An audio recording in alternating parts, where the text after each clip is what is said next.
Hace 60 años, el ser humano hizo algo que nadie en la historia de la civilización había logrado jamás.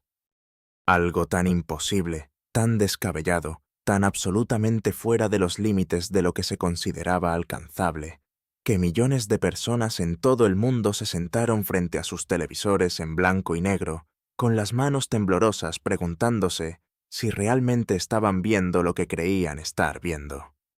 El ser humano pisó la luna.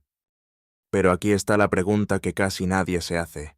¿Cómo demonios lo lograron con la tecnología que tenían en ese momento? Porque cuando te digo los detalles de lo que usaron, de cómo funcionaba, de los riesgos que corrieron, no vas a poder creerlo.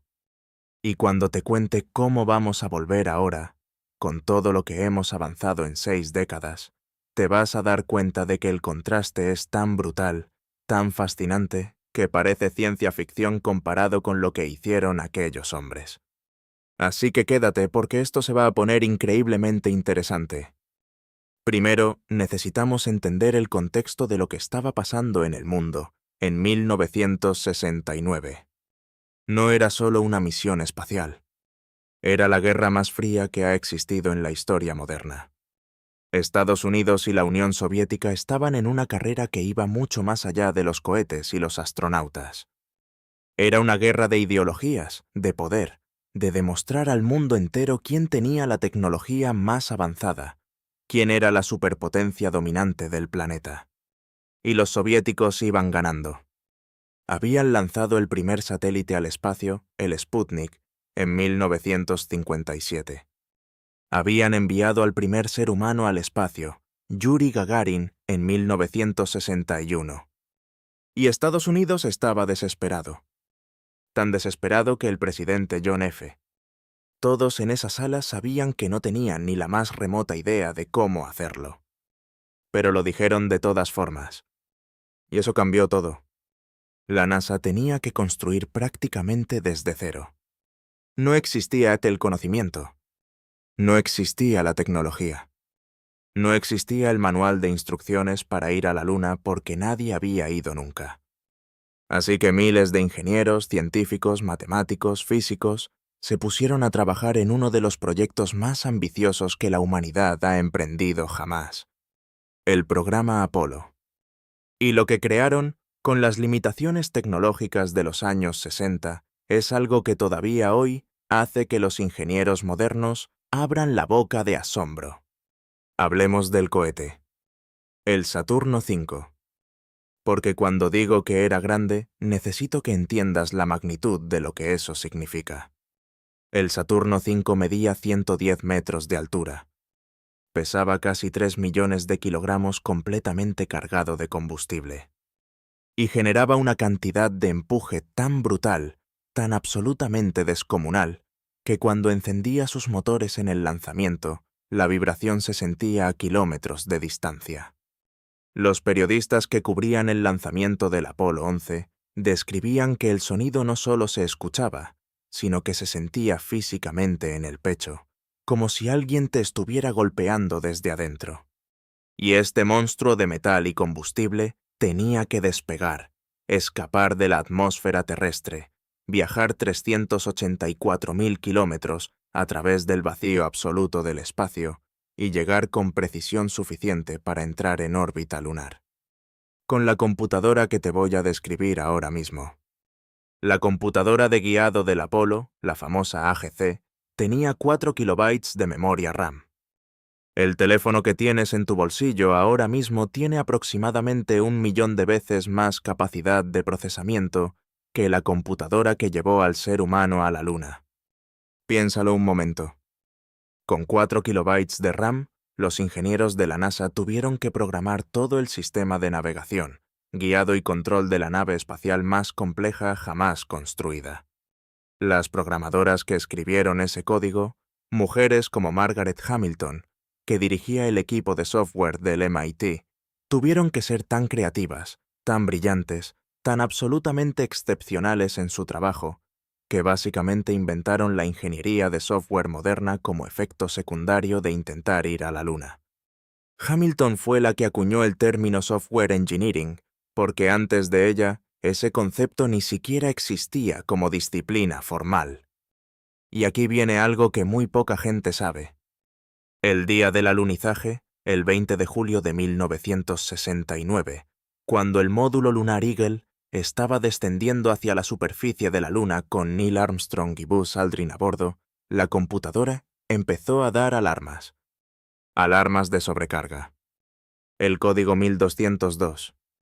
Armstrong y Aldrin no sabían si abortar o continuar. En Houston, un ingeniero de 26 años llamado Jack Garman, que había estudiado todos los posibles códigos de error del sistema, reconoció inmediatamente que era una alarma que podía ignorarse, que el sistema estaba sobrecargado pero seguía funcionando correctamente. Y en cuestión de segundos tomó la decisión. Y 12 minutos después, Neil Armstrong dijo las palabras más famosas del siglo XX. El águila ha aterrizado. Pero espera, porque antes de llegar a ese momento, necesito contarte cómo funcionaba exactamente todo el sistema de viaje. Porque era una ingeniería absolutamente fascinante que mucha gente no entiende del todo. El cohete Saturno V no viajaba completo hasta la Luna. La física no lo permite. Lo que hacía era una serie de separaciones que hoy se conoce como etapas. La primera etapa del cohete, los 5 motores F1 más poderosos jamás construidos, se encendían durante los primeros 2 minutos y medio del vuelo, llevando la nave desde el suelo hasta aproximadamente 67 kilómetros de altura, quemando casi 2 millones de litros de combustible solo en esos 150 segundos. Luego se separaba y caía al océano. La segunda etapa seguía empujando hasta los 185 kilómetros de altura, colocando la nave en órbita terrestre. Y luego se separaba también.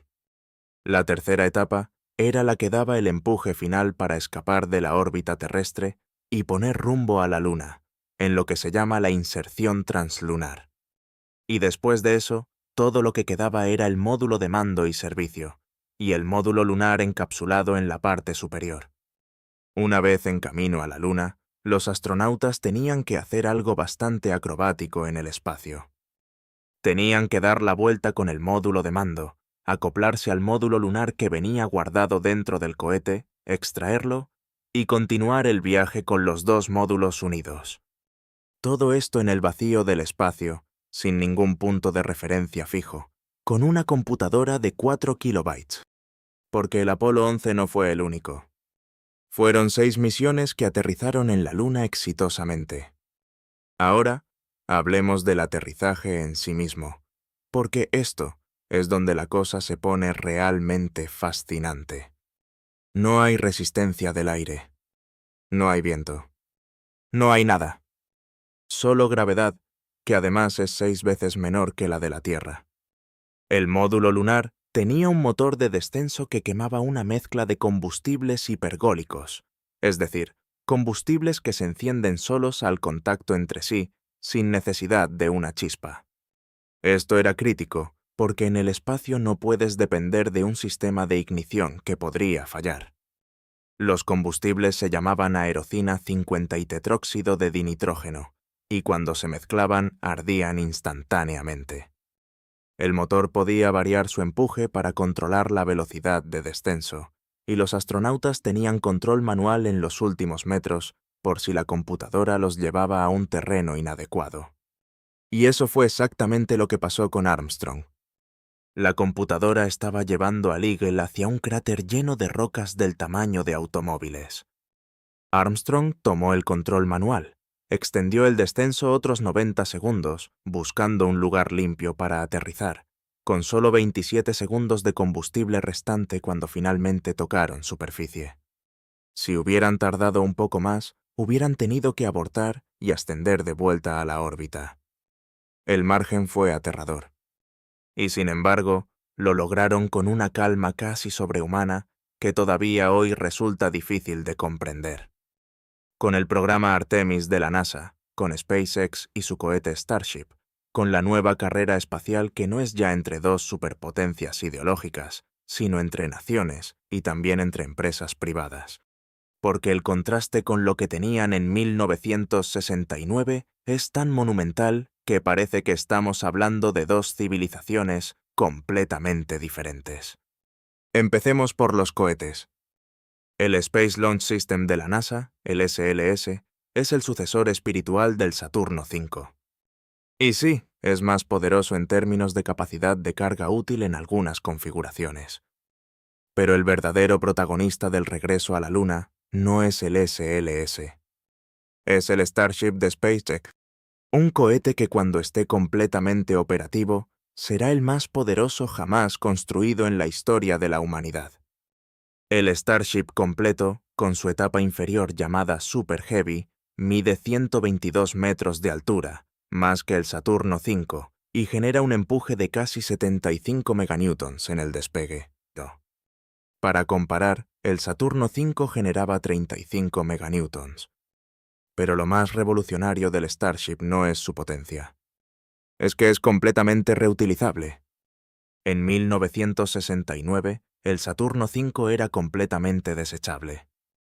Cada misión requería construir un cohete nuevo desde cero, a un costo que en dólares actuales equivaldría a varios miles de millones por lanzamiento. Todo ese hardware increíblemente complejo y caro simplemente caía al océano y se perdía para siempre.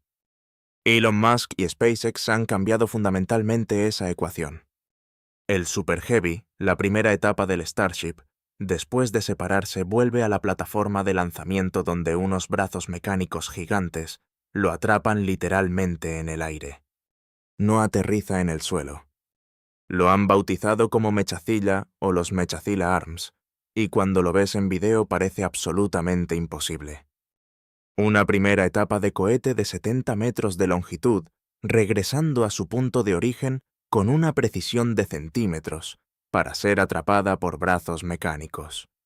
La primera vez que lo lograron, en octubre de 2024, la gente en las instalaciones de SpaceX en Boca Chica, Texas, enloquecieron de una manera que hacía décadas no se veía en una sala de control espacial. Y la diferencia en computación es igualmente asombrosa.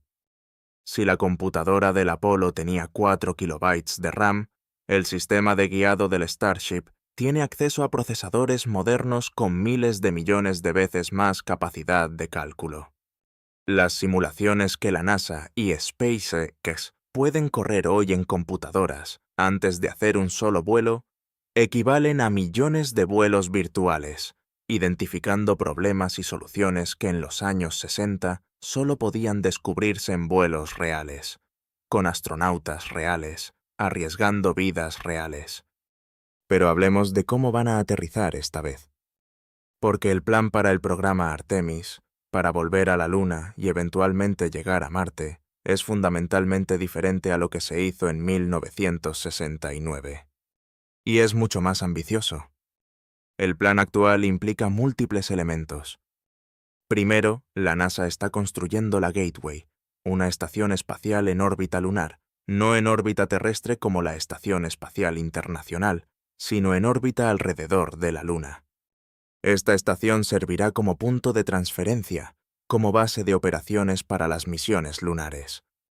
Los astronautas viajarán primero a la Gateway en la cápsula Orion, lanzada por el SLS, y desde ahí descenderán a la superficie lunar en el vehículo de aterrizaje lunar, que en el caso del programa Artemis será una versión del Starship especialmente modificada para este propósito, llamada HLS, Human Landing System. Y aquí viene algo que hace que el aterrizaje del Starship lunar sea completamente diferente al del módulo lunar del Apolo. El Starship es enorme, monstruosamente grande comparado con el Eagle. Mientras que el módulo lunar del Apolo medía unos 7 metros de altura y pesaba unas 15 toneladas, el Starship lunar mide más de 50 metros de altura y pesará cientos de toneladas. Aterrizar algo así en la Luna no es un problema trivial. Requiere motores de alta precisión, sistemas de guiado extraordinariamente sofisticados y una ingeniería de aterrizaje completamente nueva. El Starship usa motores Raptor, que funcionan con metano líquido y oxígeno líquido, una combinación que tiene una ventaja enorme sobre los combustibles del Apolo. El metano puede producirse en Marte, usando los recursos locales del planeta, lo que hace al Starship la herramienta perfecta no solo para volver a la Luna, sino para llegar a Marte de forma sostenible. El proceso de aterrizaje del Starship lunar será espectacular de una manera que el del Apolo no podía ser. El Starship descenderá casi verticalmente, usando sus motores Raptor para controlar la velocidad, con sistemas de guiado láser y radar que mapearán la superficie en tiempo real, identificando rocas, cráteres, pendientes y seleccionando el punto de aterrizaje óptimo con una precisión de centímetros. Nada de que el astronauta tenga que tomar control manual con 27 segundos de combustible. El sistema autónomo de aterrizaje es tan avanzado que puede hacer ajustes en milisegundos, mucho más rápido que cualquier piloto humano podría reaccionar. Y los astronautas que bajen por la rampa de ese gigante plateado y pongan pie en la Luna por primera vez, desde 1972, van a estar protegidos por trajes espaciales que son literalmente de otra dimensión comparados con los que usó Armstrong. Los trajes del Apolo, los famosos trajes blancos con la visera dorada, eran maravillas de ingeniería para su época. Pero tenían limitaciones severas. Eran rígidos, difíciles de mover, limitaban la visibilidad y tenían una vida útil de pocas horas de actividad extravehicular. Los nuevos trajes de la NASA para Artemis, llamados XEMU, y los que está desarrollando Axiom Space por contrato con la NASA, son completamente diferentes. Son mucho más flexibles, permiten una gama de movimientos radicalmente mayor, tienen sistemas de soporte vital más duraderos, mejores sistemas de comunicación, y están diseñados específicamente para trabajar en el polo sur lunar, que es donde Artemis planea aterrizar, una zona completamente diferente a las planicies ecuatoriales donde aterrizaron todas las misiones Apolo. Y hablando del polo sur lunar, esto es algo que añade una capa enorme de complejidad y de emoción a las nuevas misiones. Las misiones Apolo aterrizaron en el ecuador de la Luna, porque era la zona más fácil de alcanzar y donde las condiciones de iluminación eran más manejables. Pero el polo sur es completamente diferente. Allí hay cráteres que nunca han recibido luz solar directa desde hace miles de millones de años. Cráteres en sombra permanente, donde las temperaturas caen a casi 250 grados bajo cero. Y dentro de esos cráteres, los orbitadores lunares han detectado la presencia de agua en forma de hielo. Agua en la Luna. Esto cambia absolutamente todo, porque agua significa hidrógeno y oxígeno. Hidrógeno y oxígeno es combustible para cohetes. Y también es obviamente agua para beber. Lo que significa que el polo sur lunar podría ser el primer punto de repostaje fuera de la Tierra, la primera gasolinera interplanetaria, el primer paso hacia una presencia humana permanente en la Luna y más allá. Pero volvamos a la comparación tecnológica, porque hay otro aspecto que es absolutamente fascinante y que casi nunca se menciona. En 1969, la NASA usó un sistema de comunicación por radio que dependía de antenas gigantes en la Tierra, las famosas antenas del Deep Space Network para mantener contacto con las naves espaciales. La calidad de la señal era limitada. Las imágenes de televisión del alunizaje llegaron en blanco y negro con una calidad que hoy consideraríamos inaceptable para un video de YouTube. Y sin embargo, 600 millones de personas se sentaron frente a sus televisores a ver esas imágenes borrosas de un hombre bajando una escalera en la Luna y lloraron de emoción. Hoy, las comunicaciones entre la Tierra y la Luna se harán con una calidad completamente diferente. La NASA está desarrollando el sistema LunaNet, una especie de Internet lunar, una red de comunicaciones y navegación que orbitará alrededor de la Luna y permitirá comunicaciones de alta velocidad en tiempo real. Los astronautas del programa Artemis podrán en teoría transmitir video en alta definición desde la superficie lunar. Podrán tener comunicaciones más confiables y continuas.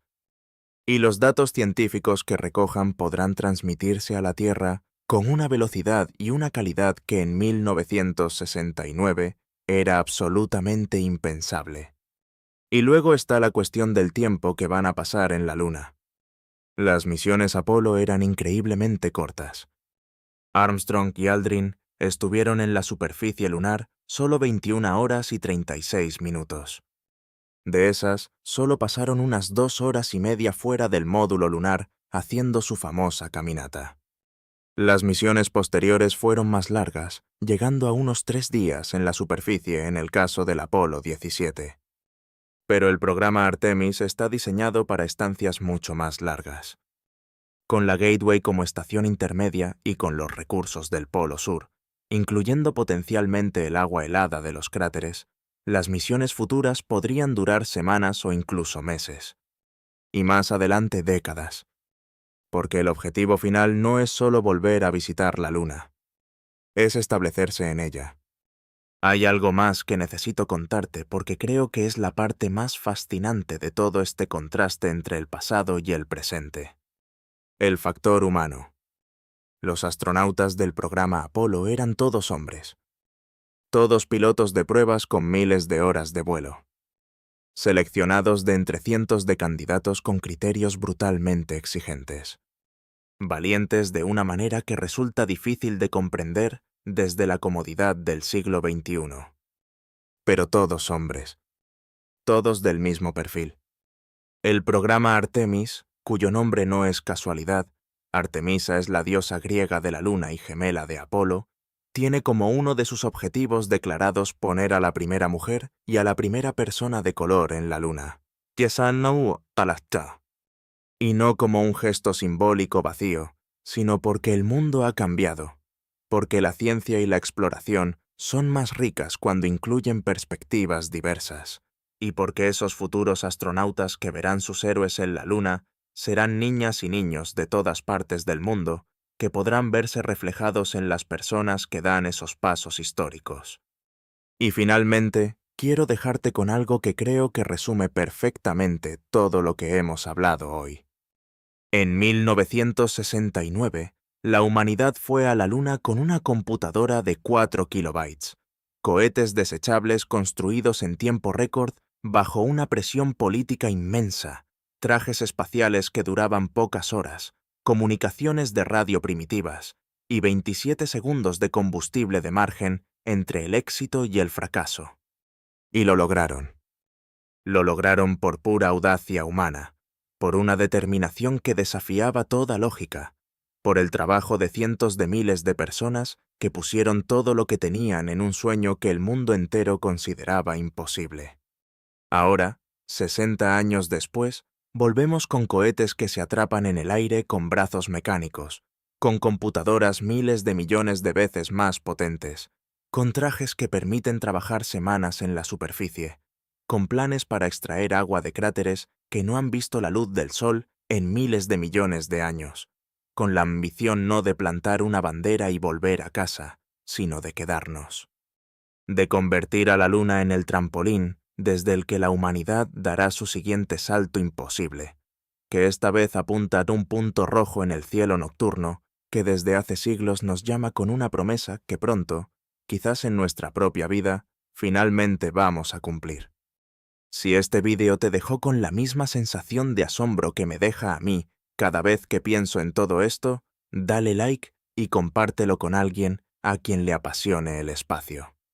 Y dime en los comentarios, ¿cuál de los dos viajes te parece más increíble, el de 1969 con todo lo que no tenían, o el que viene ahora con todo lo que tenemos?